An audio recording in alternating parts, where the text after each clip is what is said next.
Good afternoon, everybody. My name is Bandashaka. I'm 45 years old, and I am married to my beautiful wife Sylvia. She's here with my two boys, Neza, 16, and Suvi, 19. I'm here to talk about transforming my life through living a healthy lifestyle. I am an entrepreneur. I add value to locally sourced shea butter, producing natural skin and hair care products. I am also co-owning Code Impact, a company that is involved in skilling youth in technology skills as well as mentorship. We run coding clubs, coding and robotic clubs in schools, as well as digital animation clubs in schools. So my journey really is about being the change that I want to see. I want to see a change in Africa where Africans are able to redefine their own success on the basis of human thriving rather than just on the basis of accumulation of money and materialism. I believe that for that change to happen, I need to change myself first so that I can be an inspiration to those around me. I'm also playing what they call longevity games. I'm planning on living beyond 100 years old without getting sick. And I know for that to happen, I need to put in the work. So my journey started in earnest in lockdown. Many people have talked about lockdown. Things happened in lockdown. Maybe we need to have many of those. Yeah. So it started in lockdown, and before that, I was the quintessential Ugandan man, hunting for money day and night, drinking beers and other types of alcohol every evening for the last 27 years, eating pork regularly as a pastime, binging on social media. Basically, I was the common guy. Yeah. And because of that, I gained a lot of weight. I was about 89 kilograms plus or minus 2. I was a big guy. I had chronic heartburn. My stomach was always giving me issues from the irritation of the alcohol. Yeah, so basically I was not on a good path. I was heading towards preventable diseases, diminished quality of life, and an early grave. We were told in lockdown that COVID-19 was attacking people that have diminished immunity. And there were two types of people, overweight people and elderly. Both of them share the common denominator of a diminished immune system. So we were told to exercise. We were also told that exercise would help us to manage our stress levels that would be associated with lockdown. Getting locked in the house, loss of jobs and all that were going to cause stress, and that stress was going to affect our immunity. So what we needed to do was to bring down the stress through exercise. So I started exercising. We also had a lot of internet usage during the lockdown. Mine was YouTube, and on YouTube I met the Indian Buddhist sage called Satguru. And Satguru taught me the power of meditation, the power to transform an ordinary human being to an extraordinary human being. And I remember I could not even sit 5 minutes in meditation. But over time I practiced, and now meditation forms the foundation, bare foundation of my life. So we've been told that the recommendation algorithm for YouTube usually recommends extreme content for whatever topic that you are looking at. So whatever topic it is that you're looking at, the algorithm recommends something extreme. For me, they recommended someone called Elitom Elamin. He is a Breatharian teacher. Elitom does not eat food and does not drink water at all for years and years. And currently now, by the way, he has a ripped body that is muscular, and the physical feats that he performs are out of this world. Currently now, Elitom is walking from Cape Town in South Africa and going to Siberia, Russia. He's walking all around the world. And as we speak, he has reached Tanzania, all the way from South Africa, and he's going to pass through Uganda. I'm hoping that when he comes into Uganda, I'll be able to walk with him, because Elitom's message really resonated with me. Elitom's message, forget even about not eating or not drinking, is about a message of health and self-empowerment. Elitom's message taught me that I'm the most important thing in the world to myself, and that working on me is the most important project I could ever embark on. That within me, I am enough, and I have the qualities and the power to get life fulfillment, just as a billionaire with a yacht. I really, really loved his message, and I decided to follow him like the disciples followed Jesus. So what are some of the techniques that Elitom uses to optimize his life to such a level that he does not even need physical food or water? The first one is fasting. Fasting and eating properly. I had Regina talk about nutrition. By the way, I'm a food scientist. I learned food science at the university years ago. The first one is fasting and eating right. And fasting, we all know it has a lot of benefits. The most important is that it cleans your body, and then it also adds a lot of energy into your body. It also reduces your weight, and once it reduces your weight, your chances of getting preventable diseases, underline the word preventable, your chances of getting preventable diseases like high blood pressure, like strokes, like liver ailments, heart ailments, all those things tremendously reduces.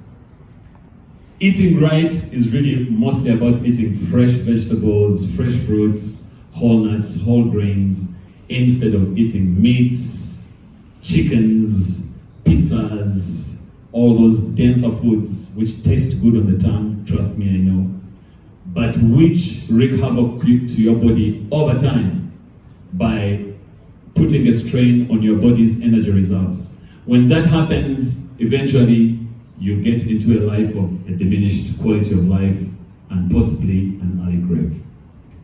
The second technique that Elitom talks about is Qigong. Qigong exercises are Chinese exercises, and they are about 5,000 years old. Basically, Qigong is about slow movements. It's about slow movements, and in some cases, prolonged stillness. You stay in certain positions for a long time. And what Qigong does is it allows Qi, which is the life force energy that makes us move, the one that's making me talk, that energy to flow through the body. And when it does, it calms the mind, it strengthens the bones, strengthens the muscles, heals chronic diseases, also results in what they call self-realization, which is really about getting to know yourself better so that you can be the captain of your ship. And it also reduces body cravings for food, body cravings for sex, for alcohol, all those addictions. The other one is daily meditation. Daily meditation, like I said, I learned first from Satguru, but also my man Elitom emphasizes it on a daily basis, because meditation, really the most basic type, is you sit down, you keep your back straight, and you focus on your in-breath and out-breath. The whole point being that you are combining your attention, which is a God power, and your breath, which is also a God power, because without the breath, 4 minutes you're dead. So the breath is a God power, the attention is a God power. When you combine those, you allow the unseen cosmic energy forces that surround us. You know, like none of us can see UV rays, can we? We can't, but they're around us. So we allow them to flow through our bodies. Our bodies have energy channels. So when the energy flows through those energy channels, a lot of things happen. Meditation becomes medication. You know, diseases are healed. Stress is greatly reduced.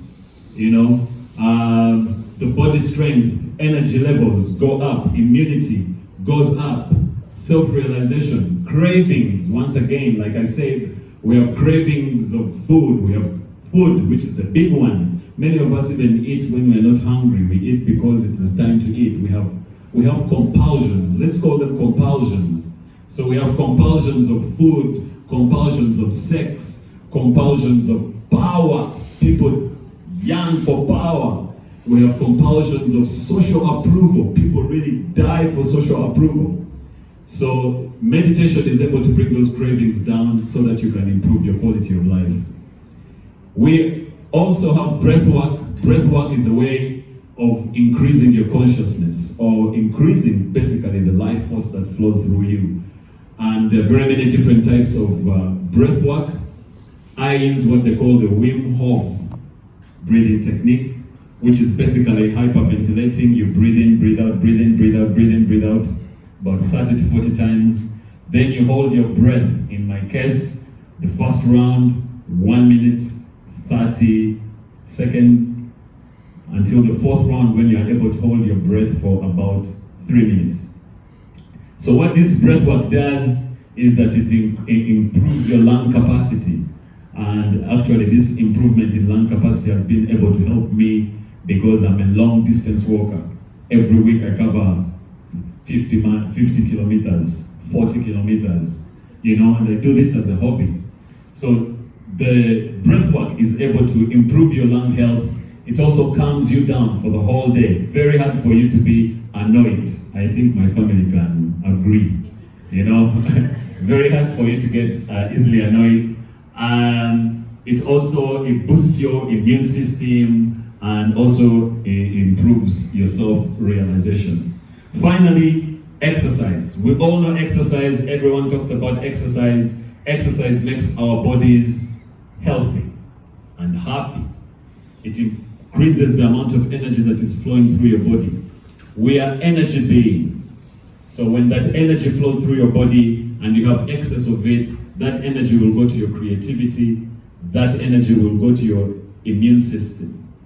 And immune system is very important because things like cancer these days are attacking a lot of people. We say, hey, cancer is killing us, it's everywhere now. And it is a factor of our immune system. Once your immune system is strong, you will most probably beat off a lot of cancers. Exercise is also very good for mental strength and mental flexibility. So what have I been able to achieve out of this? I have been able to do one thing which they call lifelong learning. When I discovered, I'm in the education sector, so when I discovered massive online learning courses in about 2013, I tried to take courses and I couldn't finish them because I lacked endurance, I lacked self-belief. But when I started this lifestyle, which by the way, all these things I do every day. I fast every day. I fast every day because I start eating at 2 p.m. At 2 p.m. I take a cup of porridge. Then at 6 p.m. I eat my meal. You know, I do Qigong on a daily basis. I do meditation on a daily basis, breath work, and exercise from Monday to Monday. I don't have a rest day. Yeah. So because of that, I've been able to build self-belief and self-confidence and self-esteem. And now I'm able to learn on a daily basis. I'm doing online courses. Every evening I'm studying. This year, which is when I really began, I've been able to have 6 courses completed, certified. Yeah, I am also into long distance walking, like I said, and I put my long distance walks on social media, so I'm a long distance walker of repute, and I'm able to cover long miles, 50, 40. So I stay in Accra in Bwewaja, but then I go to Chira to visit my brother's children, and it's amazing. And I get all that energy from breathwork and from Qigong. I'm also a very ardent spiritual seeker. Through my daily practice of meditation, Qigong, and breathwork, I've been able to connect deeper with my higher self, or with God, or with the universe, as you may like to call it, and my life has become ever the better. I've been able to lose weight. I was 89 kilos. I wish they have shown you some pictures here. You couldn't believe. But now I'm 62. Yeah, which is usually the weight of marathoners, guys like Eliud Kipchoge, those high-class people. That's where I'm rolling right now. And I've been able to quit addictions. 2 addictions I had. I had an addiction for alcohol. I had an addiction for marijuana, weed. I've been drinking alcohol for like 27 years or something. I'm 45, but I discovered weed when I was 39 years old. And so 5 years I've been enjoying Mary Jane. Yeah, yeah, but alcohol was a problem for me because the hangovers, I could not meditate in the morning. And because it was causing me joint pains, I could not exercise properly. So one time in last year, about May, I decided one morning that I had quit. I have stopped alcohol. This is the big elephant in the room. I'm tired of it. It is stopping me from being the man that I want to be. And the most amazing thing is that I never suffered from cravings, or I never suffered from temptation of going back, you know? But I attribute that to my discipline. The discipline of Qigong, meditation, exercise, and all that. Weed, in March this year, I went to Kabale to see my mother. I took a long walk from Kabale town to the border of Rwanda, Katuna, and back. It was a 46-kilometer walk.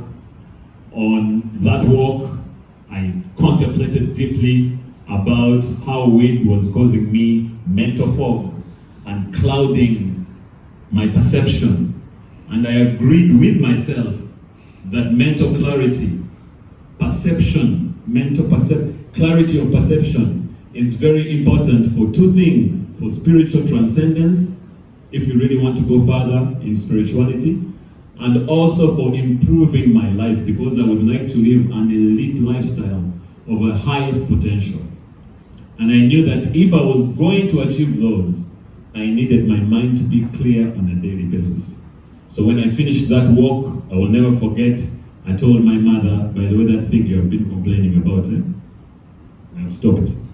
Yeah.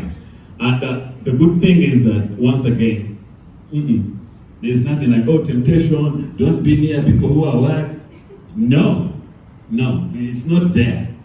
And it's not there, once again, because of my practices. I actually wish that if you are struggling with an addiction where you are, exercise might even be better than seeing a psychiatrist. Yeah, it might be. Exercise, if you add meditation, even the better. Things happen to you. Your whole structure, your whole makeup changes. So I would like to share my schedule with you for the day. I think this schedule is what keeps me busy and prevents me from going back into bad ways, but I believe that also it is a schedule that is building my mental strength and turning me into the man that I wish my children become. So at 5 a.m. I wake up, I do my Anapanasati meditation. This is a very easy meditation. Once again, you just focus on your breath, in and out. It requires a lot of focus because your mind wanders. You go into business, you go into what, then you bring it back to the breath. But it is a practice. You get better and better every day. So I do it for 1.5 hours, then I go back to sleep. At 8:30 I get up, 9 o'clock, I do my exercises. And just to give you an idea of the exercises I do right now, I do 1,500 jumps of the rope, 600 jumping jacks, 250 bodyweight squats, and 100 push-ups.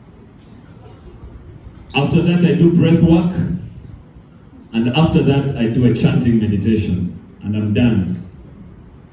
Then I go and do my freshening up, and after that, I go into deep work, working on my businesses, working at Karibu Shop, working at Code Impact, and another business I'm doing with my sons called Cartel. At 2 p.m. I have my first meal, which is really just usually millet porridge. I like millet porridge because I'm from Kawade. Yeah, so I just have that. And then 3 to 4 p.m. I'm very much involved in community work where I live. I'm a Rotarian. I am also a minister for information in my community of Upright City. Yeah, so I do that work. 4 p.m. to 6, which is the most difficult for me because it's hard, man. I do Qigong training and meditation, every day between 4 and 6. I do that standing meditation, that standing Qigong, up to 6. 6 to 7, whatever my wife has cooked, I eat. Then from 7 to 10, I'm involved in deep study because I want to make my mind strong, just the way my body is getting stronger. And I want to become a lifelong learner, meaning that on the day I'm dying tomorrow, I'll be studying. Yeah, so there I do online courses on a regular basis. Then at 10, I do some exercise, usually body weight, push-ups, tricep dips or whatever. And then I have my last meditation, which is the Om meditation. I freshen up and I go to bed. This is how I live my life on a daily basis. I like it because it is structured. It's very hard for me to sacrifice. By the time I come to visit you, it means I may have sacrificed my Qigong. By the time I come to the bar, it means that I have sacrificed my online classes. So I find that living a structured life has made me freer than ever before. Thank you very much for listening to me. I hope you can get some inspiration. Oh, wow. Again, I know there are a lot of burning questions, so no, there's no one. There are so many questions. So I'm going to go straight to our next speaker. Before I do that, Shaka-san, where are you? I know you're here. Please come to the front. My boys, yeah, of whom I'm very proud. I just want you to see something, though, okay? Because he's